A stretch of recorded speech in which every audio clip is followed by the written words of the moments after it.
What's up, guys? Welcome back to a new video here. So today we're going to be talking about Professor John Mearsheimer going on Piers Morgan and basically getting in a debate with him. I mean, Piers Morgan basically saying the ceasefire is the best thing since sliced bread. This is going to lead to peace. Like, President Trump should get the Nobel Peace Prize for this. And Mearsheimer is basically saying, okay, hold the phone here. This is a good first step, but this is only temporary. This is going to be broken almost immediately, in my opinion, and there's almost no question about that. Because again, guys, there are a lot of people who aren't really following the Middle East. People who just they get their news a couple times a day. They just check their phones. They think, oh my gosh, it's over. The conflict's over. As I'm sure you guys know, and I'm sure a bunch of other people who are watching this video know, it's obviously not a peace agreement, which is the point Mearsheimer is trying to make. It's a temporary ceasefire. We're going to show you the clips of this. It's ridiculous because, again, people saying this is going to be the end of the conflict between Israel and Hamas, and they're going to live happily ever after. It's absurd. Guys, the Israelis are still maintaining parts of the Gaza Strip. They're still inside of many parts of the Gaza Strip. Number two, we're already seeing cracks in the ceasefire. We're seeing isolated incidents of bombings going on, and you're already seeing threats from the Israelis and Trump himself saying, if they don't disarm, we're going to go back into the Gaza Strip. And Hamas is saying they're not going to disarm. So what exactly is going on here? Again, there's a lot of speculation that Israel just waited for the hostages to get out, which Mearsheimer applauds as a great thing, and then we're just going to go back in. And again, it might be a month or two, but don't forget, guys, there was a 2-month ceasefire right before Trump took office, which was hailed as a ceasefire. Trump is brokering peace right before he gets into office. That was the big narrative.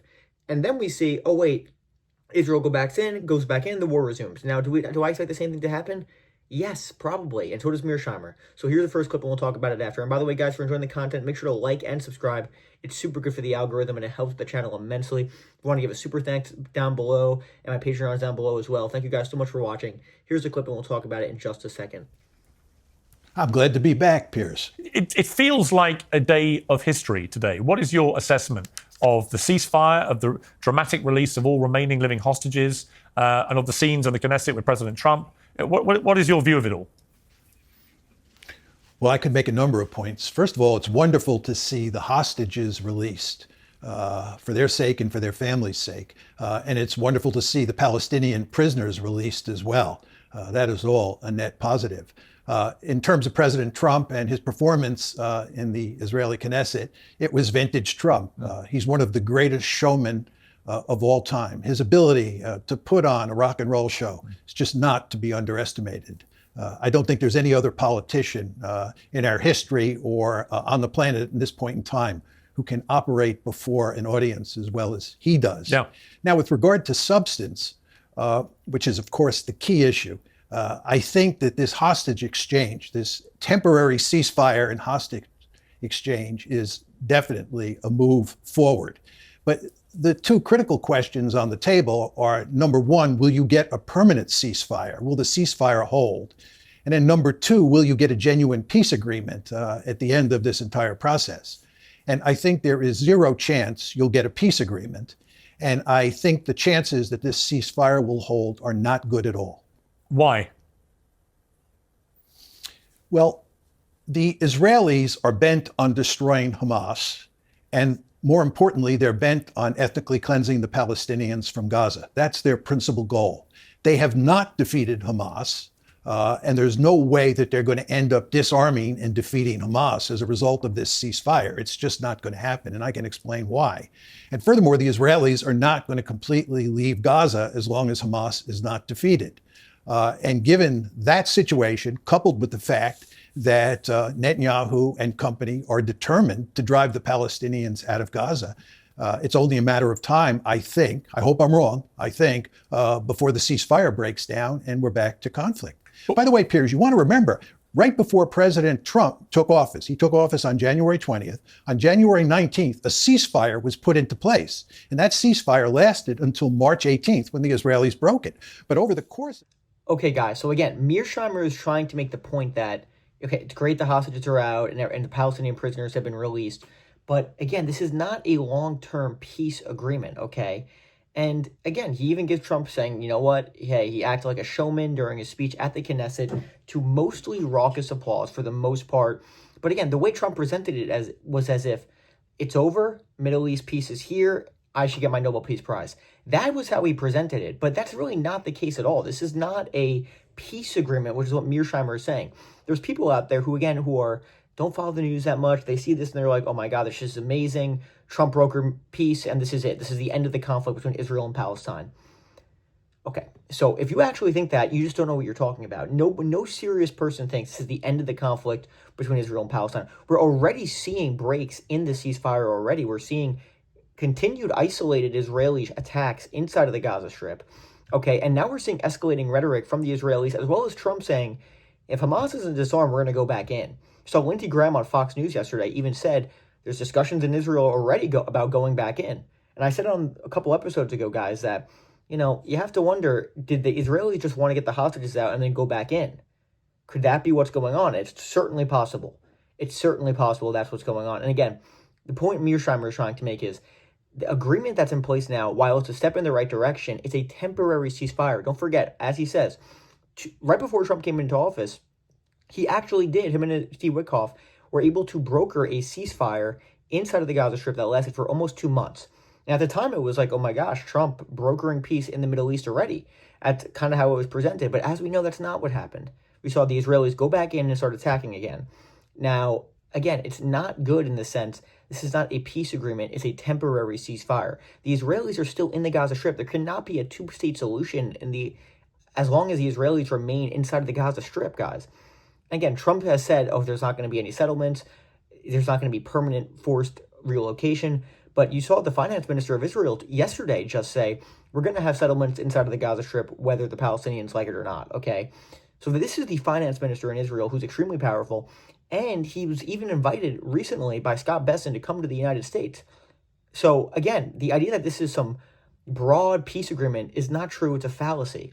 And while everybody hopes, of course, this does lead to a long-lasting peace, and it is a step in the right direction, the idea this is the end of the conflict is, of course, absurd. It's absurd. But interesting points from Mearsheimer here. And there's another clip I want to show you here of him basically saying this is not going to lead to long-term peace, just building on what he said in the previous clip. Like, the Israelis, and Netanyahu specifically, has made it his entire life's goal to not allow a Palestinian state to occur. So the people who think this is just going, oh, that's it, the Israelis are going to allow this to happen, the idea that even if Netanyahu is replaced, this could lead to a long-term peace, that's not true. Because, again, Netanyahu's been in power for a long time. He reflects, in large part, the view of much of the Israeli public. So obviously, if the Israeli public is not in favor of a two-state solution, so there's no reason to think the next prime minister would support that either. There's zero reason to believe that whatsoever. So here's the second clip, and we'll talk about it in just a second. Of getting to a two-state solution. Why are you so on negotiations? They do believe that out of the hell of the last 2 years, there is a genuine opportunity and a genuine collective will from the neighboring Arab and Muslim countries, including Turkey, Egypt, UAE, Qatar, Saudi Arabia, to try and use this as a way of getting to a two-state solution. Why are you so pessimistic about it? I mean, Prime Minister Netanyahu has made it unequivocally clear on countless occasions that there's not going to be a two-state solution. He has, but what if he's not there? Unequivocally. It's a position that's widely shared in Israel. And after what's happened over the past 2 years, do you think any Israeli is going to be interested in a two-state solution? Probably the number you can count on one hand. It's just not going to happen. The Israelis have already de facto annexed Gaza and de facto annexed the West Bank. Their principal goal now is to ethnically cleanse the Palestinians out of those two areas.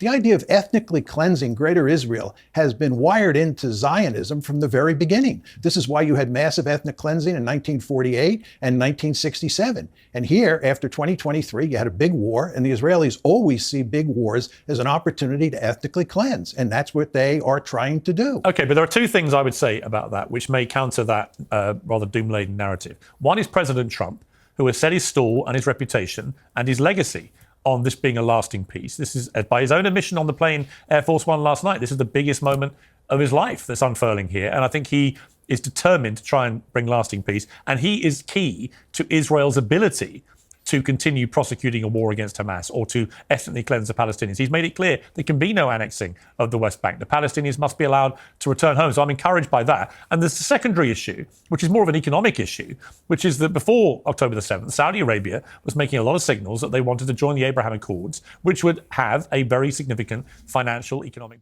Okay, so again, Piers brings up the point, a lot of countries in the Middle East, the Arab countries, they see an opportunity to end the conflict between Israel and Palestine in the long term and actually get to a peace agreement, meaning a two-state solution between Israel and Palestine.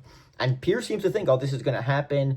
And you can see this to Trump. He's so obviously wanting to impress him. He loves Trump. So he's trying to make it seem like Trump could do this. He thinks Trump is a peacemaker. He can broker a peace agreement between Israel and Palestine for the long term that gives a Palestinian state. But again, Mearsheimer is making the point, the literal number one objective of the Netanyahu administration for years now has been, we're not going to allow a Palestinian state. That is literally his mandate to rule. He's made this public for years. And and then Piers brings up the point again, hey, what if we just get rid of Netanyahu? Like many people in the West, they always blame Netanyahu, but they don't seem to understand that Netanyahu represents a large majority of the Israeli public. That's why he's been in power for so long. The idea that, again, the next prime minister, whoever that may be in Israel, is going to all of a sudden be open to a two-state solution, it's a fallacy, guys. It's not going to happen. If you look at any public opinion poll, the overwhelming majority of the Israeli population does not support a two-state solution. So I don't know why Piers thinks this is going to result in that.